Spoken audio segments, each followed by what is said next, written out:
All right, Ike. Well, in the news this week, I know how big of a fan you are of our friends over at Consumer Reports, known to be simply the most above board of individuals when it comes to the evaluation of products. The fine people at Consumer Reports have once again released some wisdom out into the world, some things that they've tested and some surveys they've done, I guess, about three compact SUVs you shouldn't Okay. buy. Three compact Uh-oh. SUVs you shouldn't buy. Yeah. I assume because you're bringing this up that there are some Land Rovers on this list. Well, not only are there some Land Rovers, they're all Land Rovers. The list of three compact SUVs you shouldn't buy are in fact three Land Rovers: the Range Rover Velar, the Okay.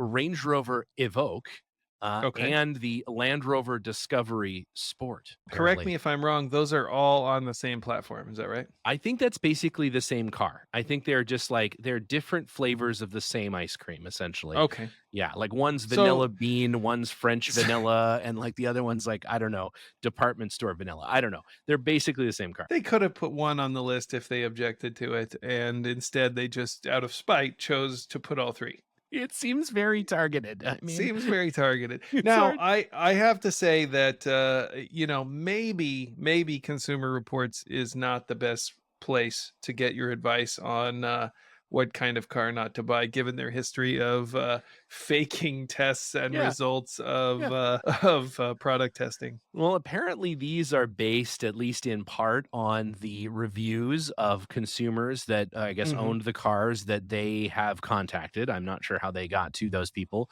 The funny thing is a lot of it is like on the difficulty to use the infotainment system. That apparently Yeah. is a pretty major factor for the Consumer Reports people. I'm not sure if they have ever tried to use an infotainment system on any car, but they're all pretty shitty when you use an iPhone like all day long. The tech inside your car is a decade old, even in a brand new car. So I don't know that I would consider that a huge thing. They've also said that the ride universally, which would make sense because it's the same car, is too stiff and uncomfortable. And I don't know, some other things they didn't like it. These don't sound like worthwhile complaints. I wouldn't, it sounded to me like they have an axe to grind here, and I'm not sure. I'm not sure what somebody said to Consumer Reports. Maybe they had dinner with Jerry McGovern. I'm not sure, but they're not happy. That's for sure. They're not happy. Well, I will listen to Consumer Reports when they make a apology for the Suzuki testing. Yeah, that's a good point. And Yeah. and burning all that kids in those kids in that orphanage as soon as they apologize for those I 2 things. mean, I did now correct me if I'm wrong. Are they the same Consumer Reports that put the fireworks in the gas tank? Yeah, I think Yeah. that's the same Consumer Reports. Yeah, I think that is Okay. to say that the gas tanks During blew up. during a test and then Yeah, told consumers that the car yeah, would catch fire in a yeah, rear end collision, but yeah. they couldn't actually get it to do it, so they put fireworks in there. So they just made it happen. Yeah. If Yeah. your gas tank is full of fireworks and it is rear-ended, it might explode. Just Might FYI. explode. Just It might FYI. explode. Thank We're you, gonna get Consumer a Reports. sternly worded letter from Consumer Reports Oh, I after this can't wait. episode airs. Man, I hope so. Wouldn't that be great? That's great. That's great. That'd be great for our cred. We get The some top articles.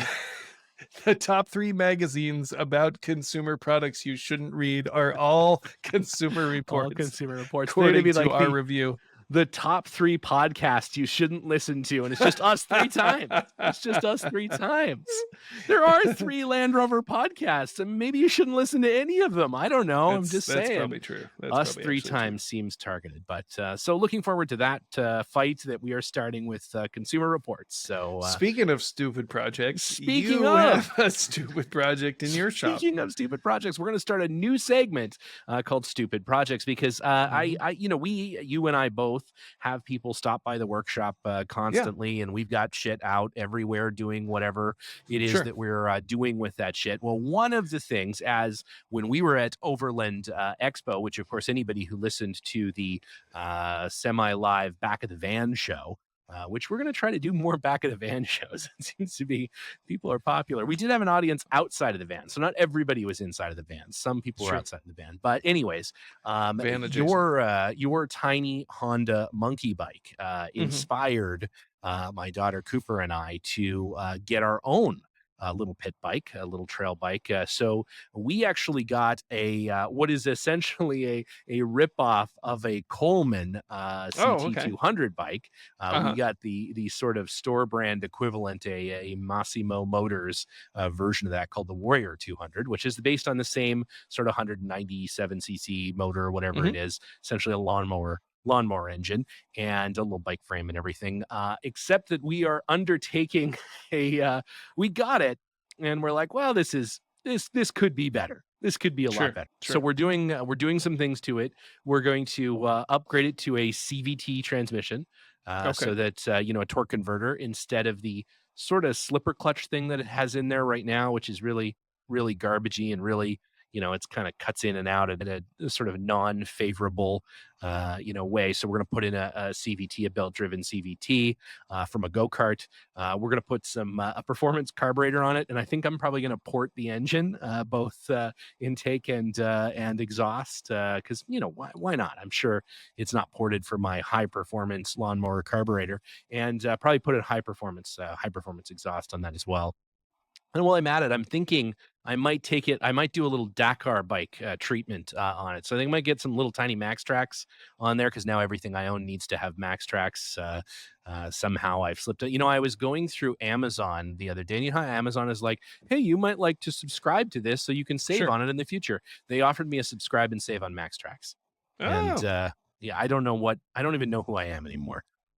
Like what is that? What is I that? think everyone else does. I think Yeah, Amazon yeah, knows. Amazon certainly does. They're like, this guy loves Max Tracks. Like, I certainly do. So this sounds like the Freelander project. It sounds like something that is suboptimal, Yep. and you're gonna dump a ton of money into it. When I could just go and buy something that was already better for Yeah, probably less money and yeah, certainly less effort.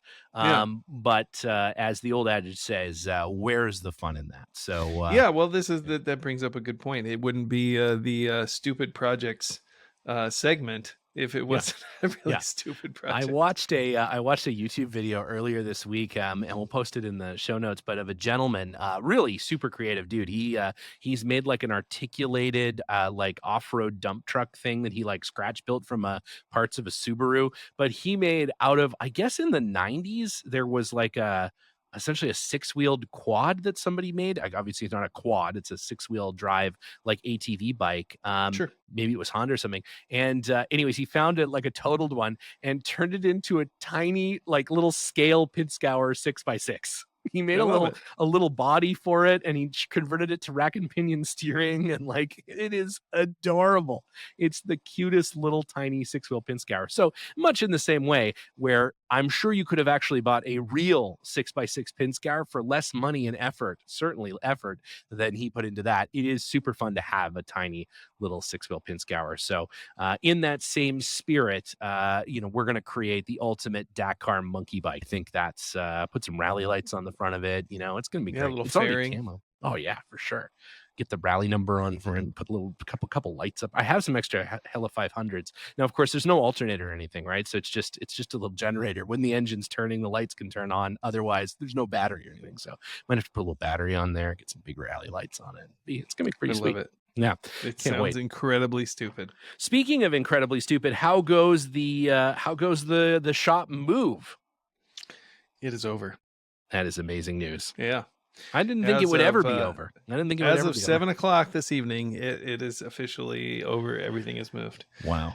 Yeah, I never thought it would be over either. It was very much a Sisyphusian task, Yeah. Yeah. just rolling that stone up that You hill had to roll that over series and one up over. the hill, and then it would just roll right back down into the Oh shop. man, And yeah, yeah, 4 months of yeah, brutality. It yeah. was pretty bad, but that serves me right for collecting all that stuff. It's true.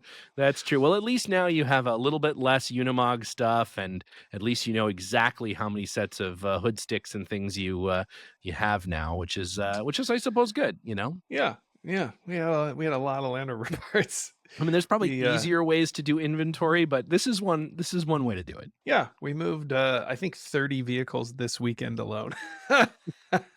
In just one long train, just hook one to the other, and, I there was wish it a were that easy. 45-minute long train of Land Rovers moving from one side of Eugene Oh, to the that'd be other. great. Yeah, That'd that be would be great. pretty cool, actually. You could make a parade out of it, make a whole event. It'd be, Oregon Land Rover Day, where Ike moves, the ceremonial moving of I think the bet on-running I Land think Rovers. yeah, the real bonus in that situation is that, everyone that I know is glad it's over because they can stop hearing about it. Yeah. Yeah, principally among it, those closest to you. But, you know what? It's gonna be great. The new shop Yeah. looks amazing. Oh, it's gonna be good. What are some new features of the new shop? I did, hear for a brief moment, there was a conversation about a soft serve machine, but I think that's maybe not happening now. That has been suggested that we have a soft serve machine in the new shop, but, as I, mentioned to you earlier, I am not interested in cleaning out a soft serve machine, and, because of that, everyone would get Legionnaire's disease, which would probably be a Yeah. liability or an exposure to a lawsuit, It's so, true. It may not, yeah, it's it's like having a trampoline in your yard. All the yeah. neighbor kids are gonna get hurt. Yeah, it's absolutely it's absolutely Yeah. true.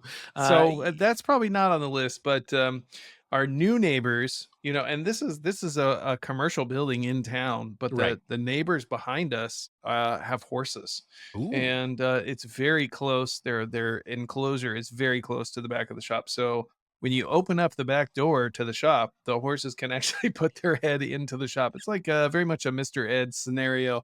It's pretty great. So, we need a carrot holster I was gonna say a next to barrel the of door. apples beside the, Yeah, the back door, and, yeah. yeah, a visit to Pangolin 4x4 is now not just a Land Rover viewing, but also like a shitty petting zoo. I Oh, think it it's sounds it's great. actually the best type of petting zoo. The best petting zoo. Yeah, Feed a horse an apple and, pick up a new steering box for your 80-inch. It's kinda yeah, it's a one-stop shop, really. it is. Wow. Speaking of steering boxes, Yeah, no, I owe you a steering box. you do. You do. Yeah, I do. It's on my long list of. I also owe Jason a Now that roof. There's all kinds of now things. that I'm done moving, I'm gonna start, going Collect. around being like, "Oh, yeah, remember that thing? You remember Yeah, that that's thing all." I've said? Don't worry about it for a while because I don't want it back. Now I want it back. Yeah, Yeah, yeah, exactly. yeah. I got to pull that out. That's next up on my workshop list is pulling the 80-inch apart, putting together the new steering box. I got all the parts over from the boys at CKD to properly seal it, and all the rubber bits and the felt bits and all the other kind of things you need so that it doesn't just pour out all of its gear oil. And I've All got the the doodles. brand new, all the little doodles, and I got the brand new fancy Land Rover steering box to replace my brand new fancy Land Rover steering box. It needs to go back and become even fancier and brander newer because of some manufacturing issues, but it's going to be great. It's going to steer like a son of a bitch. And Chris and I have an event that we're hopefully going to drive it to that happened today and we missed it. So it doesn't matter. We'll get the next one though for sure. It just was on the radar and then it fell off the radar, and then the Rebelle rolled through and it literally drove over the radar. So so we're getting things back in track. This weekend it marks the culmination of as you've been moving. I've just been packing more dumb things into the workshop because we've been renovating the front of our building. And that finally came to fruition today. It's all done, new floors in, the paint's done, the baseboard's done, all that sort of stuff. But the contents of the lobby of my building have been inside of the workshop while we have been packing the truck for the Rebelle and working on the truck. And I've been doing all of the raffle items and things for the Rover Rendezvous next weekend. And it has just been, yeah, it looks like a hoarder lives down there right now, more so than usual. I mean, it always kind of looks like I that, but mean, a yeah, hoarder does kinda live kind of there. does live down. You're right. Yeah. It's not. It's yeah. It's true. It's true. The first part is admitting that you have a problem, and I refuse to admit that. So we're just going to keep going. Let's throw some more monkey bikes in there. It's exactly Sure. what we need to add to this equation. Yeah, you Monkey can't bike. have just one monkey bike, you need Yeah. 2 so you can race. Yeah. Exactly. That's exactly right. I got to get Chris to And buy then one you so need to that. secretly modify the other one so Yeah. that it's always faster. Is always faster. Yeah, I think that's essentially. Or once I blow up the engine in this monkey bike by over modifying something that has a like a 3/8 inch crankshaft, I will likely have to do that anyway. So it's gonna be great. That's gonna be So are fantastic. you gonna tow this thing around or carry this thing around the back of the Freelander? Yeah, that's exactly right. I'm going to lash it to the back of the Freelander like I'm in a Jackie Chan film and just, yeah, just hit the countryside. Maybe I'll make a little ramp. Ooh, I have the ramp from Linus's car that's bent partially in half. I'm sure it'll be fine for the monkey bike, though. I'll just ride it right up into the roof rack You still of the have that Freelander. ramp? Oh, I got it. Yeah, it's a piece of underpowered hour collectible history. At some point, It's I'm going to like that mount it on the wall. it's like that, Hilux from, Top Gear. Yeah, it's exactly like that. Yeah, I'm gonna start a little wall art of all of the things that we've destroyed in trying to into at some point the entire Freelander will be up there, and that's the plan is to just hang it off it's hanging off the wall. So And we'll see. that's gonna be, like, next week. That'll be as soon as we drive it away from IE Rovers. That will be when that happens. Apparently, apparently it is very close to being done. I talked to Ed the other day, and he said he's buttoning it back up, and it will soon be unleashed upon the world again. I think we're gonna take it and get it wrapped orange again because it's kind of like a somewhere in between color and just severe paint damage. So I think we'll have it wrapped orange so we can get all the new sponsors laid out on it appropriately. And yeah, it's gonna be great. It's gonna be Speaking of fantastic. sponsors, let's talk about the girls and their, Rebelle Rally campaign. Indeed. So this week and next week are Rebelle Rally weeks. We are finally here. It seems as though it has been just yesterday that they decided they were going to do this, and now, after thousands and thousands of hours of working on the Defender and still forgetting a couple of things, and thankfully our buddy Steve is under the Defender probably right now, torquing things down that should have been and replacing nuts that fell off on the way up Shout there. out to Mr. Francis, for, helping us out in, The Reno. last picture I got of Steve, he was sitting in a Kermit folding chair in the bed of the 90, driving around Reno, seeing if anything else would fall off. So He was probably vaping at the time. I'm sure he was. God bless him. God bless him. It was, it's a harrowing journey up there, but they're doing a hell of a job. And yeah, so the event officially gets underway on Thursday. The girls are Yes. pre-running and doing some more maintenance and finding some spark plug wires and things tomorrow. And then they will head out to tech inspection on Tuesday and Mhm. get ready for the transit over to Incline Village on Wednesday. And then Thursday, that's it. We're in it, and you will be able to. I can hold that's for you'll be able to go and track them if you were interested to see how their progress is, how they're doing along the course. If you go to the rebelrally.com/live dash tracking, you can get some tracking data there. But if you are as committed to this as we are, Mhm. you'll go and you'll download something called the YB tracking app. And it's an app for your phone that you can just throughout the day, you can look up information. The event will be posted there on Thursday, and you can follow along on your phone and just see That's throughout the awesome. day where are Liza and Jenna. And if all the dots are sort of over here and they're like way over there, you'll know that maybe things aren't going to plan. Or Yeah. they've been sitting in that one spot for like 27 hours. Maybe I don't know. We'll know that they didn't bring enough compass water. That's exactly right. They've run out of compass water. And but if you want to go and read the team bios, you can go to rebelrally.com/2022 teams. You can't yet click on the team's bio link on the page. It's still broken. Apparently they're working on the website, but if you do, if you're interested in seeing the teams that are competing this year, there are a few teams driving Land Rover, some new, some old, and that is rebelrally.com /2022 teams. And you can see the Full Sail Dream Team there, which is, of course, Team 155, Liza and Jenna. And you can find out so much more about how they're doing and how the trip to Reno went and how the shakedown with Steve is going. And if, in fact, he survived the impending sudden stop that will send his Kermit chair flying into the front seat, you can tune in to the Instagram live that we'll be doing at 5:30 p.m. this Wednesday. This coming Wednesday. It's almost Wednesday. We're doing this on Wednesday. It's almost Wednesday. 5:30 p.m. That's October 5th, and that is Pacific time.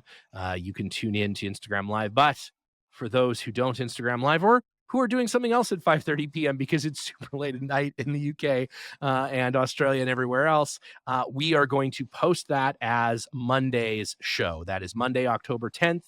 That will be the show for that week, and so you'll get to enjoy whatever randomness happens on the as you guys know, if you've tuned into any of our Instagram lives in the past, it is an unmitigated disaster traditionally. So we'll see how it goes.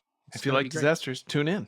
If you like disasters, do you like fail videos? This is sort of like one long fail video. Well, that is again, that's coming up Wednesday, and a rebroadcast on Monday. We are going to be posting on all of the socials, so you'll have it on both our Instagram, the Underpowered Hour, as well as on Overland Her, Jenna and Liza's Instagram. We're going to have all of the results as we get them. We have a little bit of an inside track, as I like to think. For those of you who watch Formula One, I like to think of Jenna and Liza as our Lewis Hamilton. I bet you think of them that way. That's how I think of them. I think of them as Lewis Hamilton, and I like to think of myself as the Toto Wolff, the Toto Wolff of this.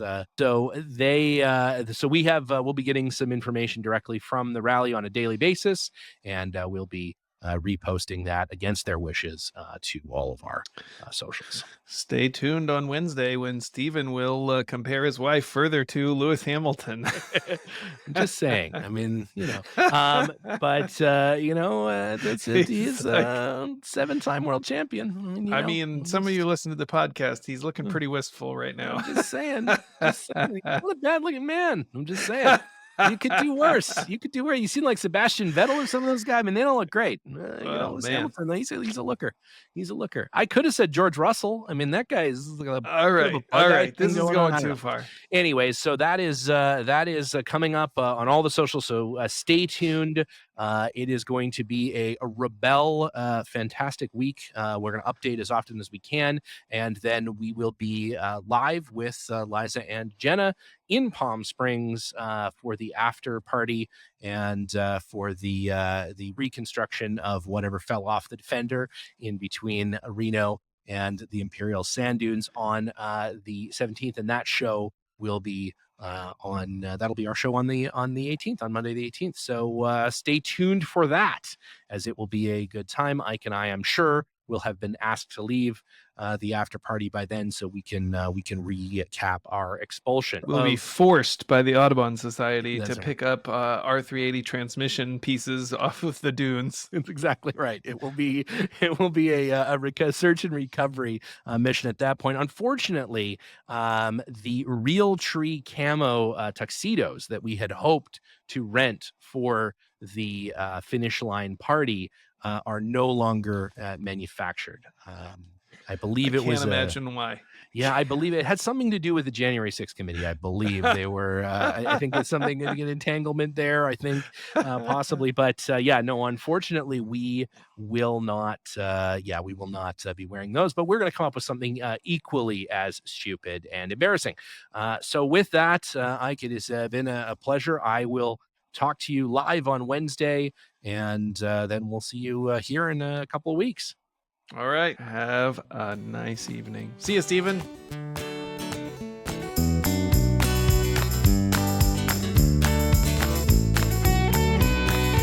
The Underpowered Hour is produced by Liza Barris, Ike Goss, and me, Steve Barris. Pavel Svardov composed and performed our theme music. Consider supporting the show on Patreon, and if you already do, thank you. Your support makes the show possible. For even more, check out our Instagram or Facebook.